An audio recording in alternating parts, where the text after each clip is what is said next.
Hey guys, welcome back to my channel.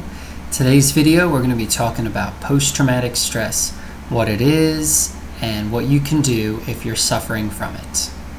Post-traumatic stress is a condition where a person has been traumatized and they are still feeling the effects of that trauma.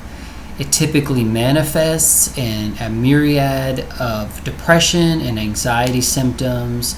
Person will be easily angered, they are hypervigilant, on guard, they typically will have nightmares, flashbacks, or intrusive thoughts about the traumas that they have experienced.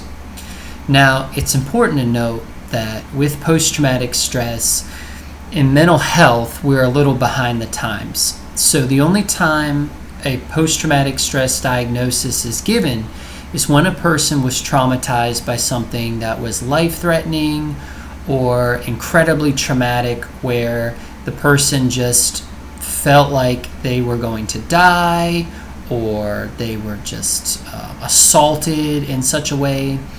Our post-traumatic stress definition doesn't include less severe traumas or less fatal traumas. So things like a horrible divorce, a bad breakup, witnessing something like verbal, emotional abuse, experiencing, you name it. Things that aren't life-threatening are not included in post-traumatic stress diagnoses, and I believe that's a problem, but that's a whole nother discussion for a different video.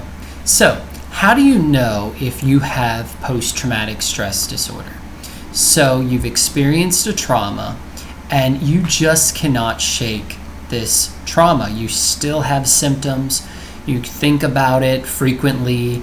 You get nightmares. You have flashbacks or intense daydreams about that trauma or traumas.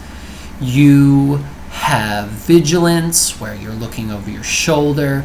Some of the typical symptoms that we see are folks avoid crowds. They just feel like they can't trust people. They feel like they aren't safe in a crowded setting. Folks with PTSD will typically go shopping real early in the morning or late at night, specifically to avoid people.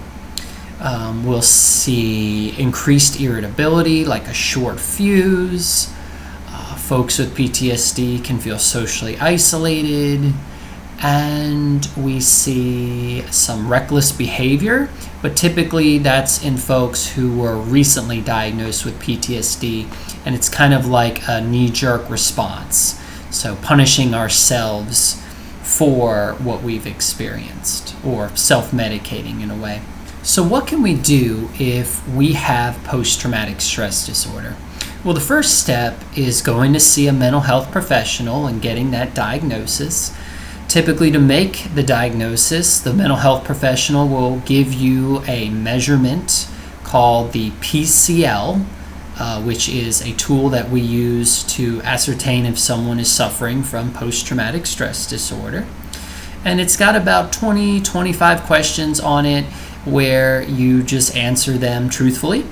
And based off your scores, the clinician can tell how severe or how mild your post-traumatic stress is. Once you receive the diagnosis of post-traumatic stress, then the mental health professional will make the treatment recommendation, which is best practice, evidence-based PTSD therapies. So you have EMDR and CPT, cognitive processing therapy, both of which are great. And the goal is to bring up those past traumas and to heal them in a safe place with a therapist so that they don't haunt you any longer in the subconscious mind. Medication can also be helpful to control some of those depression and anxiety symptoms of post-traumatic stress. And so typically people will use an antidepressant once per day, and it might be augmented with a as-needed anxiety medication like hydroxyzine, which is a blood pressure medication that helps folks to calm down in the event of an anxiety or panic attack. I hope this video was helpful for you. If you or a loved one are suffering from post-traumatic stress, please see a mental health professional, and we'd love to help you and get you on the right track. As always, thank you for watching, and take care.